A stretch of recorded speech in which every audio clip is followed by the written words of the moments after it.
चलिए शुरू करते हैं आज की कहानी, जो कि माँ बेटी के रिश्ते, संघर्ष और प्रेरणा की कहानी है। हर बड़े शहर की चकाचौंध के पीछे कई कहानियाँ छुपी होती हैं, कुछ अधूरी, कुछ बिखरी और कुछ ऐसी जो धीरे धीरे पूरी होती हैं। ये कहानी है काव्या की, एक सामान्य लेकिन हिम्मती लड़की, जिसकी ज़िंदगी में संघर्ष तो थे मगर आत्मबल उनसे कहीं ज़्यादा। एक खुशहाल परिवार। दिल्ली की एक मध्यम वर्गीय कॉलोनी में काव्या अपने माता पिता और छोटे भाई आरव के साथ रहती थी। पिता राजेंद्र एक सरकारी दफ्तर में क्लर्क थे और माँ एक गृहिणी। सीमित आय में भी परिवार खुश था। रविवार को चाय के साथ पकौड़े और सब साथ बैठकर टीवी देखना, यही उनके खुशहाल जीवन की परिभाषा थी। काव्या का सपना था एक दिन सरकारी अफसर बनना। वह बीए कर रही थी और साथ साथ प्रतियोगी परीक्षाओं की तैयारी भी करती थी। पिता उसकी सबसे बड़ी ताकत थे। बेटा मेहनत करो, मेहनत कभी धोखा नहीं देती, वह अक्सर कहते। एक सुबह सब कुछ वैसा ही था जैसा हमेशा होता था, लेकिन शाम तक जिंदगी हमेशा के लिए बदल चुकी थी। पिता को दफ्तर में अचानक सीने में दर्द हुआ। उन्हें अस्पताल ले जाया गया। माँ काव्या और आरव भागते हुए अस्पताल पहुँचे। डॉक्टरों ने तुरंत आईसीयू में भर्ती किया, लेकिन 3 दिन की लंबी लड़ाई के बाद राजेंद्र इस दुनिया से चले गए। काव्या को लगा जैसे ज़मीन उसके पैरों तले खिसक गई हो।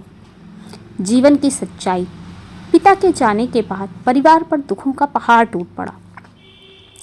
घर की ईएमआई, बिजली पानी के बिल, स्कूल की फीस, सब कुछ अचानक भारी सा लगने लगा। काव्या और उसकी माँ के पास रोने का समय नहीं था। अब परिवार जो चलाना था। माँ ने घर में सिलाई का काम शुरू कर दिया। पास पड़ोस की महिलाओं के कपड़े सिलती और कुछ पैसे जुटाती। काव्या ने कॉलेज के बाद बच्चों को ट्यूशन पढ़ाना शुरू किया। दिन में पढ़ाई, किताबें, मुश्किलों का सामना। एक समय ऐसा आया जब घर में खाने को दाल चावल तक नहीं था।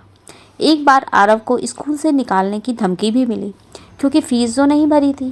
काव्या ने अपनी किताबें बेच दी ताकि भाई की फीस भर सके। एक दिन माँ ने चुपचाप अपने कंगन निकालकर गिरवी रख दिए ताकि बिजली का बिल भरा जा सके। कई रिश्तेदारों ने मुंह फेर लिया, कुछ ने ताने दिए, लड़की को पढ़ाने से क्या फ़ायदा। पर काव्या ने हार नहीं मानी।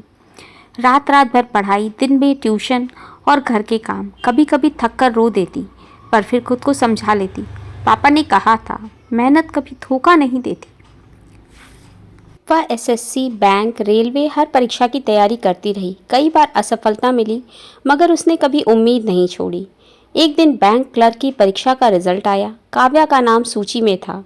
माँ की आंखों से आंसू झरने लगे, लेकिन ये आंसू खुशी के थे। तेरे पापा आज कितने खुश होते, माँ बोली। काव्या ने उसी दिन फैसला किया कि अब वह पढ़ाई नहीं छोड़ेगी और ऊंचा उड़ना चाहती थी।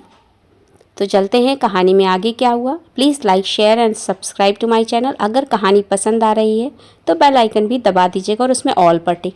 तो वापस लौटते हैं काव्या की कहानी में। बैंक की नौकरी, घर की जिम्मेदारी और पढ़ाई सब एक साथ चलाना आसान नहीं था, लेकिन काव्या ने हर मोर्चे पर खुद को साबित किया।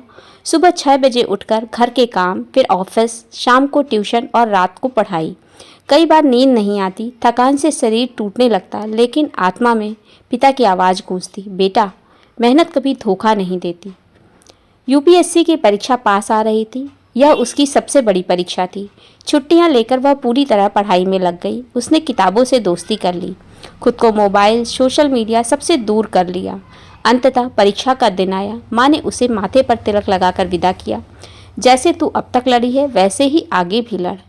6 महीने बाद जब परिणाम आया, काव्या का नाम मेरिट लिस्ट में था। उसे प्रशासनिक सेवा में नियुक्त किया गया। पूरा मोहल्ला तालियां बजा रहा था। मीडिया भी आई और उसकी कहानी पूरे देश ने सुनी। पिता की मृत्यु के बाद जिसने हार नहीं मानी, वो आज अफसर बनी, हेडलाइन बनी। एक नई सुबह। आज काव्या एक आईएएस अधिकारी है। माँ अब उसी घर की मालकिन है जो कभी गिरवी पड़ा था। आरव इंजीनियरिंग की पढ़ाई कर रहा है। काव्या अब खुद जैसी लड़कियों की मदद करती है जो कठिनाइयों से गुजर रही है। कहानी का सार बस यही है, परिस्थितियाँ चाहे जितनी भी कठिन हो, अगर आत्मबल हो तो हर तूफान से लड़ा जा सकता है। काव्या ने साबित कर दिया, मेहनत वाकई धोखा नहीं देती। जब सपने बड़े होते हैं तो तकलीफ़ें भी बड़ी होती हैं, लेकिन अगर इरादे मजबूत हों तो कोई भी मंजिल दूर नहीं होती। तो कैसी लगी आप सबको आज की कहानी? अगर पसंद आई है तो please like, share and subscribe to my channel और चैनल पर और भी वीडियोस है, विजिट करना मत भूलिएगा। धन्यवाद।